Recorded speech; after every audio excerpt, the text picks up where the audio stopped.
Hi, I'm Andrea and I graduated a year ago. I'm currently working in two different jobs. So I work as a sole OT in a mainstream primary school and also in a private practice for paediatrics. Quite a few challenges, probably more than I would have expected, but overall it's been a great year and it's been a huge year of learning. I finished university and we had a bit of a celebration and then started applying for jobs. And then you sort of nail the job, and I think that's really when it kicks off a little bit. And so the first job that I had was the one I got was in the mainstream primary school, and it was the first time they'd ever had an OT, and I was the only OT there. So it did bring on a bit of stress and trying to work out different things, just like with supervision, with knowing like professional indemnity insurance, all sort of different questions around that. And I was thankful that I only took it on part-time, so it gave me the other few days to sort of find my feet with that sort of, admin side of things, but also things that are very necessary and very needed when you're practicing OT. So I found it really helpful that I tapped back into a few of my university lecturers just to get an idea of what I should do and where I should go, and then settled in for about 4 to 6 months in that job, and then I went and applied for more jobs after that just to fill in the rest of the week. When I started the second job, that was also a bit of a finding my feet period. It was quite stressful going from part-time to full-time work, but also managing now a completely different caseload as well, because the kids I see at the private practice are quite different to the kids at the primary school, and just the needs varied a lot. And you sort of, early on you have this plummeting of confidence, when you first start, just because you're, the new person, you don't know a lot necessarily about the workplace, you don't know about the work necessarily unless you've maybe had a placement there. So it can be quite stressful trying to manage that, and going through it, twice in a year was a lot, but you get through it and you build your confidence, I think you sort of find your feet about a month in, and after that it's quite good, I'd say. You still, ask questions and, are constantly learning, but I think just that first month can be quite a shock initially. It was probably mainly just the dip in confidence when you first start. I think you leave uni and leave university on such a high note that when you start in your job or, in whatever position you choose to take on, it can be quite daunting because you may have more experienced OTs or more experienced staff around you, and you sort of feel very, I think to some extent, a little bit small, and so you're trying to find that and sort of find your feet and learn about the policies, the workplace culture, try and learn about your clients, and hopefully you get a bit of an ease in with the caseload, which can also be a bit stressful at times. But some will just be thrown into the deep end, so how you manage that as well can be quite tricky. Asking a lot of questions, particularly early on, and I think knowing that you know you're a new graduate, others know you're a new graduate, it's okay to ask questions.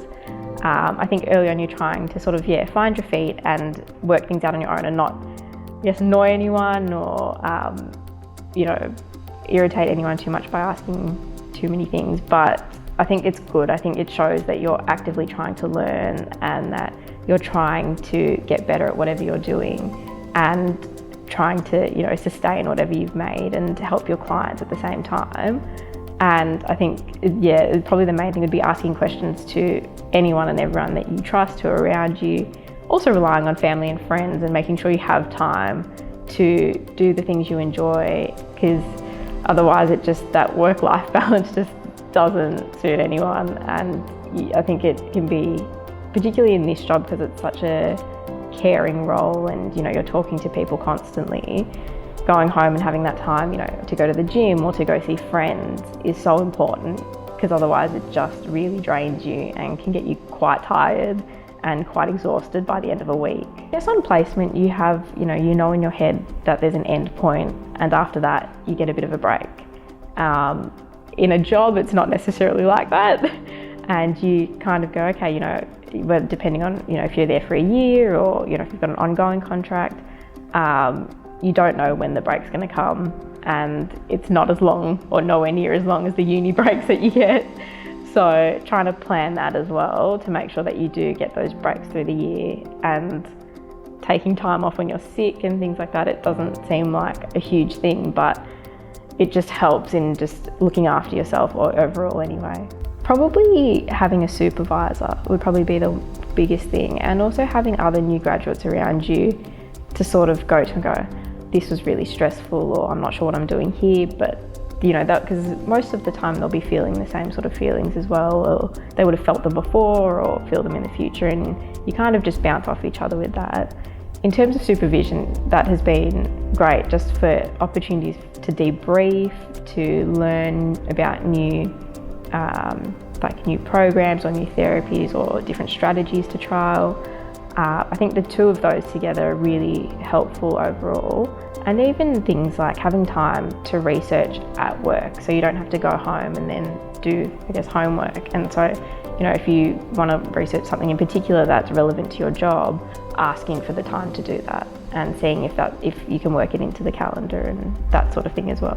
When you actually start to see some sort of change in the clients you see, and whether it be that you've installed a rail, or you've helped them move on from hospital or be discharged, it's probably one of the best feelings when you can actually see the change you're making. And it doesn't come very early on, it probably doesn't come very often either, but I think it's one of the best things to see. And I remember with one of the kids I'm seeing, she was very scared about jumping into a swimming pool, and just because she has quite low tone, couldn't really bend her legs too much to actually jump in. And so we practiced that, and now we started with her, she had to hold my hand at the start, and then, we dropped it down to, holding her finger, and then I'd hold it out for her. So, and then she's just able to do it independently, and seeing that was probably one of the best things ever, and just seeing the change you're making for people. And it just sort of reconfirms that you're doing the right thing and you're helping people, and that's what it comes down to, is that you're helping someone. Be ready for it to be overwhelming, and particularly that first month of just finding your feet, and trying to build relationships within the workplace, as well as understand whatever policies or practices they have in place that are, for most, for people who've worked there for years, it's just common practice for them, whereas you're just coming into it and trying to learn it now. And just be open to asking questions and to learning everything you can. As overwhelming as it is, just trying to take it all in as best you can would probably be my number one advice. As much as, it might be tricky, it is a great year, and I think it's such a year where you can learn so much and about various things and differing things, and it's huging rewarding as well. It feels different than what you would have expected.